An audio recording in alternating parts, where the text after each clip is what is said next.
Почитувани гледачи, продолжуваме понатаму со емисијава. Наш гостин на програмата на ТВ Канал од ВИС е господинот Славчо Тимов, заменик народен правобранител, кој честопати гостува на програмата на ТВ Канал од ВИС и честопати ја менуваме темата на разговор, но најпрвен добар ден, добре дојдовте во нашето студио. Добар ден, благодарам на поканата.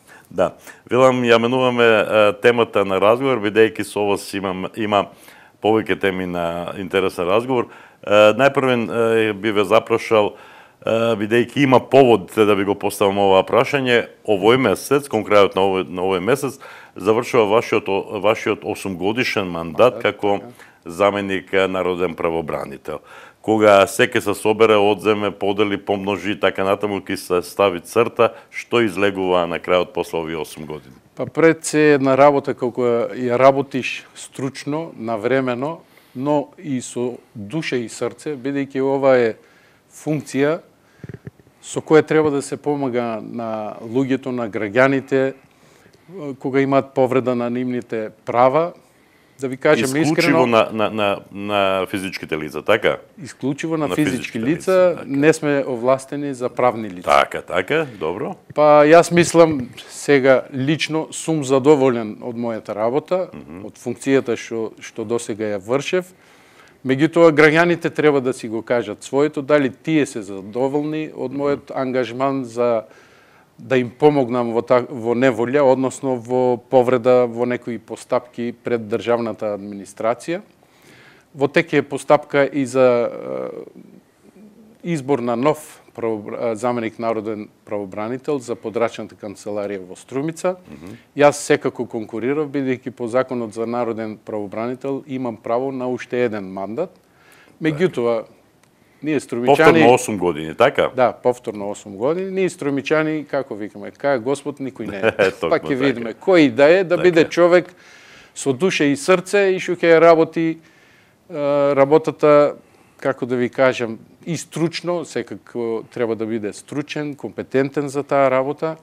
Меѓутоа треба да сака да им помогне на луѓето при повреда на нивните права. Бидејќи станува збор за канцеларија подрачна, тоа значи дека опфаќа поголем регион. Кој регион? По моја пресметка, околу 250.000 луѓе се во делокруг на подрачната канцеларија. Сликовито ќе ви кажам дека тоа е од Гевгелија, Дојран, Берово, Пехчево, Радовиш, Струмица,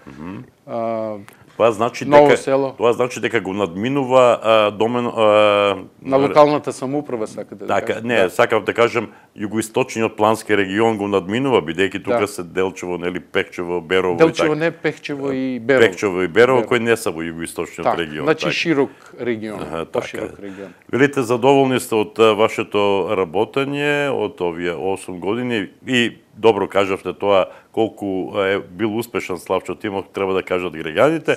Јас не се сомневам дека сте имале добра соработка со нив, но за успешна работа не е потребно само добра соработка со граѓаните, туку и со институциите, бидејќи граѓаните најмногу се жалат на институциите и мора да соработувате и со нив. Каква беше таа соработка?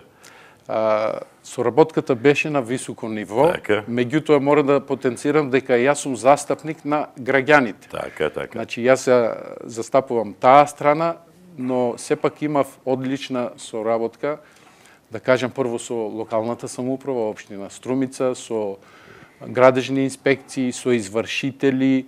Во двата затвори беа под моја надлежност затвор Струмица и Гевгелија. Сите државни институции, фондови, управа за јавни приходи, имав одлична соработка, мора да ги пофалам и раководителите и советниците, односно вработените службени лица во тие институции, тие беа на ниво. Не наидувавте на затворени врати од страна на институциите? Секогаш беа отворени или? Така. Секој пат. Сега, сите кога работиме, имаме и оврски, некаде, бидејќи по закон јас не треба никаде да се најавам за моја посета, да ја затекнам состојбата. Меѓутоа има институции каде мора да се јавиш, да закажеш термин во денот, секој не е слободен во секое време, така да... Дали во најчест случај проблемите, споровите беа решавани? Па и тоа пак ќе излезем... Со ваш ангажман, се разбира. Значи, тоа да не излезе фалба, негативно над 95% од поднесените преставки ги решавав успешно во корист на граѓаните. Така. На што најчесто се жалеа граѓаните? Најчесто се жалеа на постапка пред управен суд. Таму се одговлекуваше доста години постапката. По моја интервенција, работите, веднаш се активира службите во судовите, се носеа одлуки, гледам податите дека реагираат откако јас ќе се вмешам во постапката. Потоа за пензијско, инвалидско осигурување, социјална заштита, помош и нега за лицата. Пред извршители редовно имав поднесено преставки. За исклучена струја, да не ви изборувам, секој ден може би по 5-6 повици имав. Ги решавав проблемите, меѓутоа јас за тоа секоја година и доставува годишен извештај. Дури со некои карактеристични примери. Имам доста поднесено и по собствена иницијатива. Еве, пластично да објаснам, имаше една канта за смет, за стакло, за пластика, насред тротоар. И сега минувајќи се гледа дека пречи и загрозува безбедноста на пешаците. Затоа сам си напишав преставка и контейнерот се тргна за постапка. Значи Славчо Тимов позитивно одговори на брањето на Славчо Тимов. Така. По закон имам право по собствена иницијатива, имаше по закон за оружје, за постапката од одговлекување на постапката за набавка на оружје. Сега имаме една активна постапка за џамијата, за гласноста на џамијата на граѓаните, на некои им смета. Разговарав со градоначалникот, со секретарот, се надевам барем малку да се намали гласот, бидејќи на некои граѓани од не таа вероисповед може би им пречи. Не толку е битно етничката припадност, колку гласност. Бидејќи во 4,5 сабајле, тоа може да се реши на многу мирен и разумен начин. Апсолутно. На задоволство. Да свртиме нова страница, завршува вашиот мандат, ви честитам на успешните 8 години.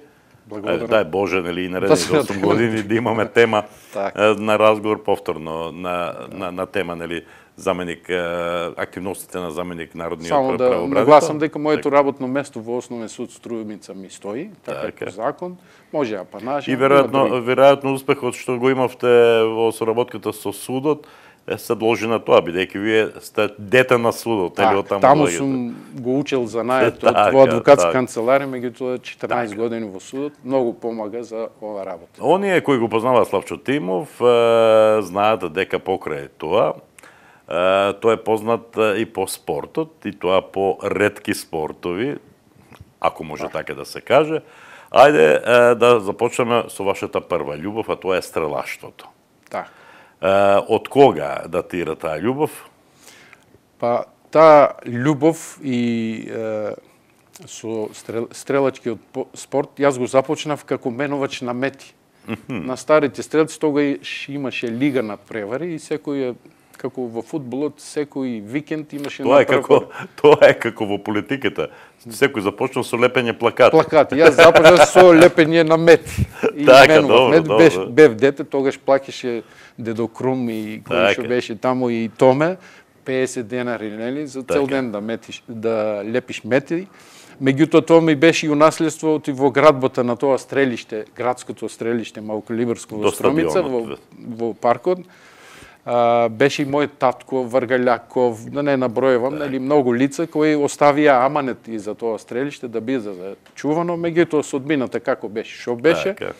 Јас почнав да тренирам, најпрво со серијска воздушна пушка, бев првиот натпревар, се сеќавам со Вргалјаков Димитар покојниот, сега бевме во Охрид на државно парвенство, веќе почнавме да се занимаваме поозбилно, односно да тренираме.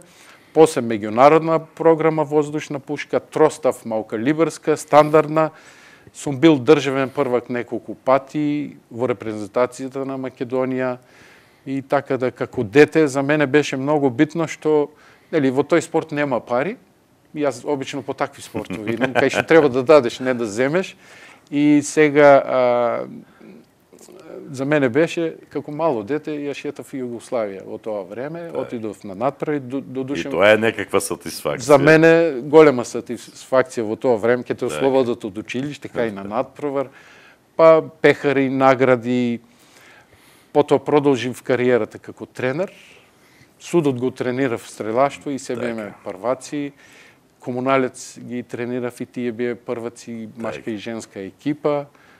Општина Струмица, мислев, еден тренинг кој ја одржа, така да полагав стручен испит за меѓународен судија и меѓународен тренер кај Горан Максимович, не ги знаете, можеби, тоа бе легенди во тој спорт, бар во Црна Гора, и ги имам сите сертификати и дипломи за тренер, легален тренер. На времето стрелаштвото во Струмица беше многу популарно и се одржува многу надпревари, знаевме сите кои сме заинтересирани за спортот, значи еве пак ќе ми текне Александар Цецимов, кој сите сега го знаеме, Сашо Цецимов, како прв човек на организациониот одбор на Струмичкиот карнавал, беше одличен, ако не југословенски шампион или? Да, и Вера и Тоди. Така. Не, имене не ми текнува, добро. Потоа Ѓорѓе Атанасов, Ангов, Хари. Имаше повеќе. Имаше Аспарух Наков, Кире Ајтов. Имаше многу Василев доскоро беше. Така. Стрелиштето згасна, потоа, ако не се лажам, се отвори некакво затворено, импровизирано стрелиште во ДТВ Партизан. Тука имаше некакви мети, ако не се лажам. Во кугланата во Јана сме тренирали, во Никола Карев долу во подрумот. Така. Каква е состојбата сега со стрелиштото? Постои ли? Значи, после 30-40 години, да кажеме една новост, дека стрелачкиот спорт никој пат не замрел. Јас уште се надпреварувам, сега со помлади стрелци. 2019 бевме прваци со војничка пушка во Скопје на Гран При. Сега започна изградба на ново стрелиште, односно реновирање на старото воено стрелиште во Попчево. Во консултација со локалната самоуправа, државните органи, дојде и председателот на Стрелачката федерација Јордан и тој го виде стрелишто. Имаме поддршка од сите. Приватен инвеститор ќе вложи озбилни средства за едно стрелиште. Такво, од тој калибар треба навистина вложување, треба труд. Се надевам дека за 2 месеци ќе имаме шанси да го отвориме. Ако немаме некои пречки, се надевам дека се ќе биде во ред. На последниот пат, кога беше на Ване Арапов, дојде председателот на федерацијата, градоначалникот и тука бевме... Имав можност да го запознам, така. Да ги спојам директно, да се каже дали има шанси да се направи, тие одобрија. Тогаш ми доделија и награда карабин од Спортската стрелачка федерација за заслуги 50 години од стрелачкиот спорт. Тоа за мене, јас сум освојувал награди како стрелец, меѓутоа тоа ми е најдрага награда, бидејќи на овие години да добиеш за заслуги. Тоа е сведоштво за вашите ангажмани на полето на стрелачкиот спорт. Бидејќи овие 50 години никој пат не сум... Каква е состојбата во државава? И постојат ли стрелачки клубови во поградовите во нашата земја? Да, секако Прилеп. Има ли турнири, има ли надпреварување? Има постојано, секоја година има билтени и тоа на доста надпревари. Така. Во Прилеп, во Скопје, во Кавадарци, Струмица, Охрид. Значи има уште стрелци. Сега учествуваат некои и остваруваат норми и ваучери добиваат за надпревари во Токио, мислам последниот пат беа, на Олимпијада. Сега не сум во управен одбор, точно не ги знам сите. Она што, кога сме веќе кај стрелачкиот спорт, повеќе актуелни се, мора да се согласите, повеќе актуелни се параолимпиците од нашава земја, бидејќи тие постигнуваат огромни успеси на полето на стрелаштвото. Еве, Бранимир Јовановски беше освојувач на златниот медал на параолимпијадата во Барселона. Потоа Ванчо Карамфилов беше сребрен на параолимпијадата во Атина, а Оливера Накова беше златен медал на параолимпијадата во Лондон. Сега, неодамна, на светскиот куп во Нови Сад, Оливера повторно го освои златниот и плюс сребрен медал, и еве сега ги очекува надпреварување, ги очекува пат за Токио, каде ќе се одржи Параолимпијадата, и сите очекуваме дека повторно ќе се закитат со некој од медалите. Овој пат Бранимир Јовановски ја има улогата на тренер и селектор, ама сите очекуваме од Оливера дека повторно ќе биде на висината и дека ќе не зарадува со еден медал.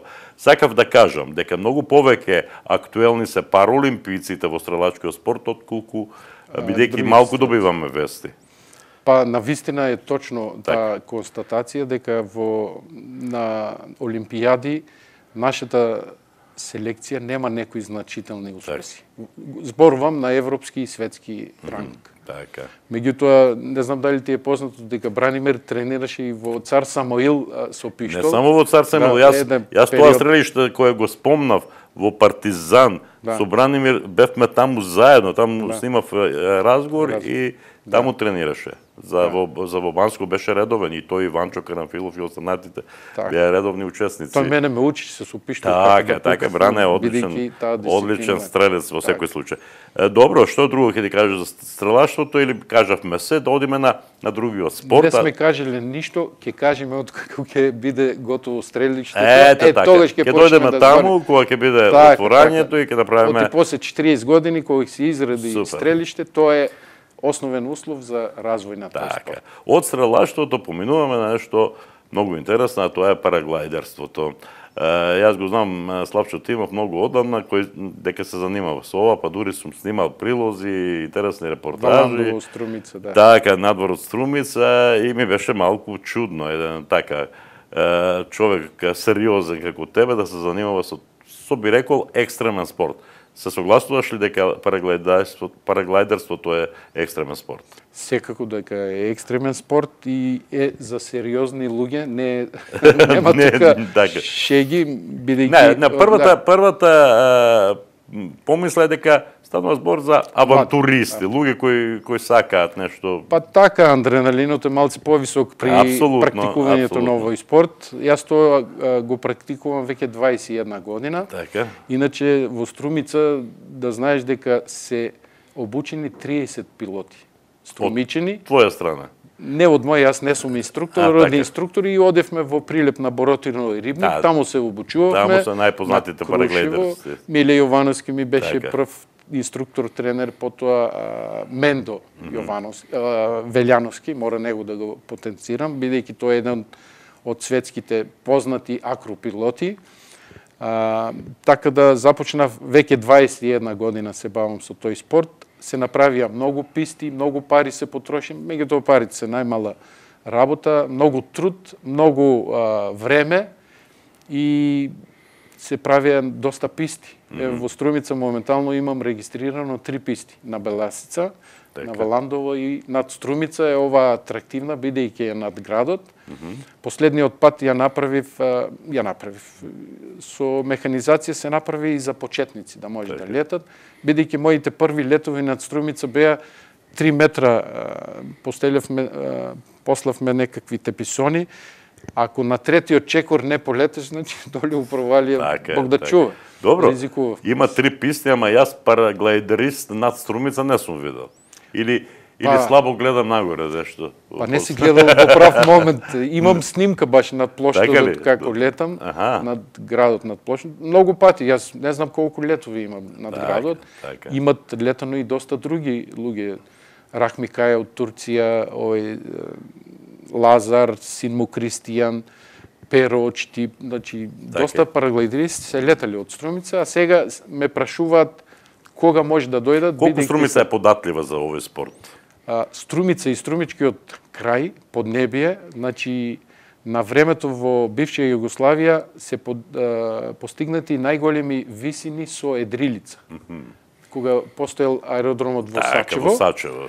И тогаш имаше и падобранство, Мирчо беше познат. Со топката на стадионот кога идеше. Значи, Струмица е котлина оградена со планини, Беласица, Огражден, Плячковица, и тоа како едно котле. А бидејќи имаме сончеви денови, тука 300 дена се сончеви, кога се загрее површината, полето, тој топол воздух мора да се дигне горе. Значи, тука има одлични услови, дури Крушево не е на тој ранг. Крушево е меѓу петте најдобри во... Крушево го сметам за најатрактивна. Така, атрактивна и светски призната меѓу петте во светот најдобри. Така. А во Струмица, јас кога секоја година во август има планинарски марш на Сечена скала, на Беласица на Тумба, јас носам параглайдеристи, гости, преспиваме ноќта во сабота, во недела се лета.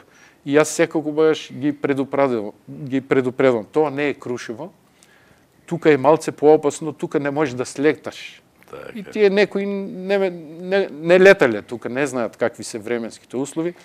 Последниот пат кога летавме имаше едно момче пилот од Германија, Сашко, во тој се мачеше 2 сата не може да слета. Јас 3 сата не слетав, нели, слетувам меѓу Конјарево, Ново Конјарево и границата, бугарската граница. Тој се мачи, вика, Славе, стварно тука е чудо за летање, бидејќи има многу термални топли струи. Не е проблем да леташ, туку проблем е да слеташ. Така, добро. И тоа е интересна тема. Само да, извини, над Струмица, Кристијан, 1300-1600 метра. Качи се спушти на 50 метра на стадионот, од 50 метра отиде на 1600 метра. Да. Интересна работа. Добро, зема ли замав тој спорт? Има ли интерес во Струмица меѓу младите? Има интерес во Струмица, доста млади ми се јавуваат. Јас прво им реков да почекат да ја средам пистата како што треба. Сега веќе пистата е идеална за почетници, меѓутоа обука мора да се изврши во Прилеп, во Скопје, во Охрид. Таму има овластени инструктори со лиценца, јас не сум таков. И откако ќе ја завршат обуката, може да се лета низ Струмица и Струмичко, бидејќи имаме писти на Валандово, како што реков, Беласица, Струмица, значи во нашата околина. Тоа ми беше и сон, не да идам секој викенд за Прилеп, за Охрид, за Скопје, да си летаме тука ние струмичани во Струмичко. Супер. Еден податок, во Македонија рекордот е 233 километри. Значи цела држава се прелетува со параглајд. Така. Кога сме веќе за кај рекорди, какви видови на надпревари има? Пред да влеземе во студиово, рековте дека има 3 дисциплини. Кои се тие? Првата дисциплина е слетување на цел. Така. Во кое јас имам учествувано тука на Голош Валандовско. Слетување на цел, полетуваш и има круг и кој е најблиску до кругот од 5-6 летана. И тоа се мери, сантиметри, милиметри се во прашање. Бидејќи имаме и вице-шампион на светот во таа дисциплина. Навистина? Да, Борјан Јовановски. Браво. Син на Јовановски, кој го спомнавме пред малку. Мартин е брат му, син на Миле Јовановски. Така. Втора дисциплина е крос-кантри. Тоа си полетваш и по коти си леташ на поголеми дистанции. Тоа ќе му дојде како ориентација на земјата, нели? Како планинарска ориентација, меѓутоа тоа е дисциплина каде се задржуваат во воздух 4, 5, 6 сати, не знам колку. На светското првенство во Крушево 2019 бев и јас, не учествував, нели? Така летав со тие. Секој ден летаа по 100 километри. Најмалку. 100 километри.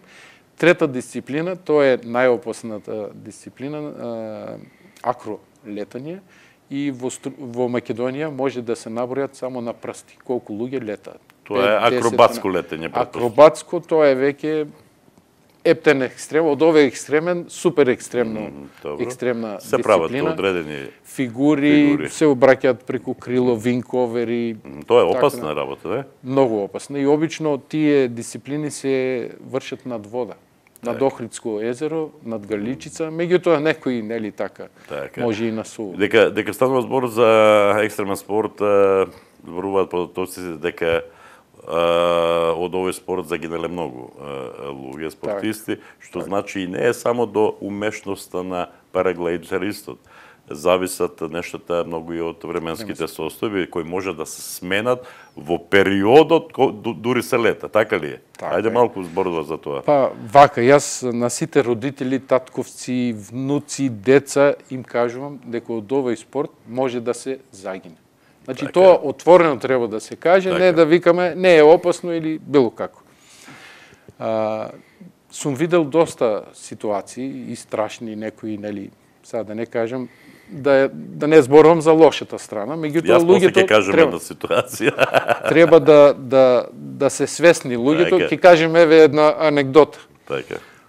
Млад параглайдерист, ученик, има станица, нели, кога лета, Така. и инструкторот му збори што да прави горе, и тој лета и му се ствара колапс. И вика инструкторе, имам колапс на крилото, што да правам? Вика, влечи резервица. Тој ја извлекува, вика, извлеков резервица и таа се заплета. Што да правам? Вика, повторувај по мене. Оче наш ти кој си... Да не беше иста. Црн хумор е тоа, Да, црн хумор е тоа. за жал. Не дај Боже тоа да се случува. Но јас сум сведок на непријатна, така, условно кажам, непријатна ситуација, а тоа е како новинар на ТВ канал Виз пред 20 на години, над Валандо, во близина на Валандовско брдо, нали? Заедно со Славе Тимов и луѓето кои предмалку ги спомнавме од Прилеп, снимавме една интересна репортажа и бевме сведоци како Славчо Тимов летна удолу на кај Валандово. Раброво тука е село. Така, и за жал заврши во едни лозиња таму, ама здрав и жив е. Да. Има опасни ситуации, Има, така, поготово во ротор ако се влезе, тоа е Така, опасна така. ситуација. И... Тука спортовите поврзани со Славчо Тимов не завршуваат. Следниот е нуркање. Се бавам со нуркање, Нуркање, да, во Грцијата. Од каде тоа? Интересен спорт, па бидејќи сум кампер и кампуваме доста години, во кампот, нели, одморот е подолг. Така. И мора да си најде занимација, точкови, планинарство. Така. И научив од еден скопјанец, мислам, тој ме носеше со себе за ловење за нуркање пред се и ловење на октоподи во Грција и доста интересен спорт, исто така поврзан со адреналин и со него за мене тој е ученик како мендор во параглайдерството, тој е учител уствари во нуркањето. Бидејќи тој колку издржува, не нуркаме со боци, него така со маски, да. И колку тоа треба тој техника на дишење. Да, техника на дишење, некој пат долу кога нуркаш на поголема длабочина, како да се успиваш, знаеш, тако. Опасна работа на поголема длабочина. Затоа одиме по двајца, за жал тука што беше еден од најдобрите, загина. Со октоподите во мрежа, загина и го бараа 2 дена, другиот ден го најдова со... Така. Сега, непријатна ситуација. Значи, нема боци, нема поголема опрема. Сега има измислени едни боци, за да може до 10 минути долу, меѓутоа се уште не сме ги набавиле, ќе видиме какви се, дали се практични. Така. И до која најголема длабочина бил Славчо Па ние Тимов? некој пат се занесуваме така, одиш под горе, не гледаш колку си длабоко, меѓутоа не повеќе од 10-8-10 метри. Тоа е сепак опасна работа, бидејќи притисикот си го прави своето и тоа делува на мозокот, нели? Да. Меѓутоа со искуство се тренира. Бидејќи ние, да не речем, можеби 10 години се баваме со тој спорт, рекреативно, не сме некои активни спортисти, така да телото се прилагодува и на притисок, и на дишење. Меѓутоа треба многу тренинг, вежбање. Но во секој случај треба да се имат и некои вродени предиспозиции, не знам. Да, поготово во тој спорт, сакам да нагласам, треба барем двајца. Еднаш се сеќавам дека тој нуркарки имаше ситуација и брод да го удри. Така. Потоа му се залепи октопод огромен околу маската, не можеше да диши. Па мора да одеш да му помогнеш. Страшно. Јас имам бегано од октопод. Значи, сега ти го ловиш, ама и тој може да те лови голем, кога колку раката пипкот за вратот и ќе бегаш, што ќе правиш. Така. Тој може повеќе под вода отколку јас. Така. Тој не може многу на воздух. На воздух. Добро. И тука завршува листата. Велам нема многу трошкови бидејќи немате боци, меѓутоа да се вратиме на параглайдерството, прилично скап спорт е, нели? Не е тоа пинг-понг, ти треба едно рекетче и неколку топчиња за да играш. Па скап спорт е, меѓутоа ние секој пат почнуваме со половна опрема. Веќе јас имам купено 5-6 опреми. Тоа задолжителна опрема е кацига, крило, седиште, резервен падобран и инструмент кој покажува. Сега некои не носат инструмент, меѓутоа помага во висината, дали се качуваш, дали се симнуваш. Со половна опрема, еве, сите заинтересирани може бесплатно да почнат со обука. Ние ќе им дадеме опрема. Сега јас прв пат се надевам да ќе купам барем 1 или 2 нови крила, бидејќи младите не смеам да ги ризикувам со стара опрема. Мене на светското ми се распора улет крилото. Инструкторите веќе, дај ми нојца, вика, да го сосечам, да не ризикуват. Младите никако не смеат. И колку отприлика чини? Например, ново опрема, онака како што треба да се поседува? Едно добро ново крило, не најскапо, околу 3950 евра. 4000 евра. 4000 евра. Добро. Седиште добро, ајде нека е 800 евра, добро, скоро 5. Инструмент, кацига, тие се вкупно нека биде резервен, има од 500 до 1500 евра. Еве 500 најефтиниот, значи околу 6000 евра за нова опрема, почетна мора да се даде. Така, за 6000 евра многу убав автомобил може да се купи. Па секој. И да се занимаваш со некаква... Меѓутоа, за влюбеник во тој спорт не жали плаја. Се шегувам, добро. И тука завршува таа листа на спортови со кои се занимава Славчо Тимов, така ли е? Јас уште сум член на здружение, тоа не е спорт, за заштита на културно наследство. Што значи тоа? Свети 15 Тиверополски свештеномаченици. Тоа е старо здружение кое доста години не беше активно и јас како правник помогнав да се пререгистрира во Централниот регистар и прекрасни луѓе дојдоа тука. Во нашата работа е да соработуваме со Завод музеј Струмица и нашето поднебје тука е богато со историски артефакти, наоди, да помагаме во истражувањето на самиот музеј. И да пријавуваме, ние не сме археолози, меѓутоа во нашето членство имаме барем 2 археолози од Завод музеј, да вршете тие контрола на нас, нели, да не преминеме, да кршиме некои законски одредби. Исто така и ние вршиме не контрол, ама во врска со некои проекти помагаме. Ние како здружение може да добиеме информации, да ја одиме на лице место, бидејќи вработените не се толку во голем број за да може да истражуваат на повеќе места, па ако најдеме некои наоди или можност за некои градби, стари и така натаму, ги известуваме, па тие да одат на лице место. Примерот е со Беласица, пошто ние летаме на Беласица и на Шерена Чешма одиме доста често. Со Тео, мојот партнер во летање, нели? Најдовме таму доста градби. Еве, шетајќи по природа, бидејќи планинариме, 22 градби најдовме на Беласица. Прво, кога најдовме оружје, муниција, ги повикавме центар за кризи, за да приберат. Тоа беше оружје, полни куршуми и така натаму.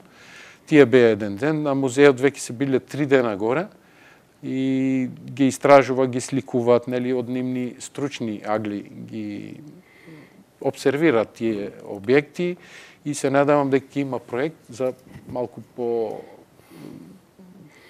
детално истражување. Сега бевме на промоција на книгата на Зоран Рујек за Беласица. Беласица е пребогата планина. За цареви кули. Меѓутоа имат и за Дојранскиот дел за Прва светска војна имат книга, брошура, книга издадено. Беласица е недоволно истражена. Таа е мистична планина. Ние одгоре кога летаме ја гледаме, нели, од друг агол, прекрасна за летање, во Македонија меѓу најдобрите планини, бидејќи е стрмна, кога ќе летнеш имаш 1700 метра висинска разлика. Што е Крушево, да кажеме, Крушево има 500 метра, а тука е 3 пати повеќе. Добро, многу интересен живот имате, но имам само едно единствено прашање за самиот крај. Значи, заменик јавен правобранител, народен, се извинувам, Заменик народен правобранител, една работа. Параглайдерист, втора работа. Стрелец, трета работа. Нуркач, четврта работа. И ловец, петта работа. Културно наследство, шеста работа. Плюс тоа татко, плюс тоа сопруг и така натаму. И дедо. И дедо. Машала. И како? Како го распоредувате времето за да стасате секако? Па има викенди кога не знам на кај да тргнам, дали да одам на одмор за Грција викенд, дали на лов, на сопругата треба да и се даде награда за издржливост. Во некои спортови заедно сме, нели? А така ли? Па добро тогаш. Точно, бициклизам, такви работи, шетање, прошетки. Супер. Треба време, меѓутоа така времето е побогато, како да кажем, поинтересно. Поинтересно. Сето тоа особено кога сето тоа што го работите со љубов. Секако. Никој не може да ме натера да идам на Беласица, да сечам писти, да се мачам, тоа само може голема љубов и како да кажем, да си влюбеник во тој спорт. И тоа најмногу влече. Господин Тимов, ви благодарам што бевте гости на програмата на Табаканов одвис. Се надевам дека и понатаму ќе имаме убави поводи за вакви убави разговори. Успех со конкурсот за заменик народен правобранител и до следното видување. Довидување. Благодарам на поканата. Се надевам следниот пат дека вас ќе ве поканам, вашата ценета куќа, на отварање на пистата над Струмица. Дај Боже, нека биде така. Благодарам. Благодарам и јас.